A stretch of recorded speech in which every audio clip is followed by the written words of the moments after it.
გამარჯობა, მე ვარ სალომე ჭაჭუა და დღეს მე მინდა რომ მოგიმზადოთ ძალიან გემრიელი გრილი და საზაფხულო დესერტი და ბანანის უნაზესი სმუზი. ყველა პროდუქტი მომაწოდა ნიკორა სუპერმარკეტმა. დავიწყოთ დესერტით. მე ვირჩევ ლანდესას პრემიუმ ხაზის ცივ ყავას, რომელიც არის ავსტრიიდან და ძალიან დამეხმარება ახლა ამ ჩემი დესერტის მომზადებაში. ამისათვის მე დამჭირდება 100 მგ ყავა, 36%-იანი ნაღები, შესქელებული რძე 200 გრამი.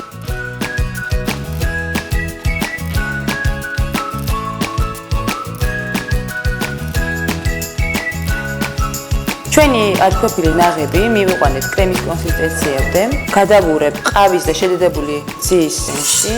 მე ახლა ამას მოვურე, მივიყვან 1:3-მდე. გადავიტან ფორმებში და შევდგავ 1 საათით მაცივარში, რომ გაიყინოს. ამასობაში, სანამ ჩვენი დესერტი იყინება, ჩვენ შევდგეთ უკვე ყავისა და ბანანის სმუზის გაკეთებას. ამისათვის მე დამჭირდება პირველ რიგში, რა თქმა უნდა, ყავა და ავირჩევ ამ შემთხვევაში ვანილს, იმიტომ რომ ძალიან უხდება ბანანს. ზე 200 გრამი ყავა, კაკაო, რა თქმა უნდა, გემოვნებით, 2 ცალი ბანანი. ავფრიფოთ, სანამ არ მივიღებთ ერთგვაროვან მასას. ფორმებში ჩამოვასხათ, შევდოთ მაცივარში.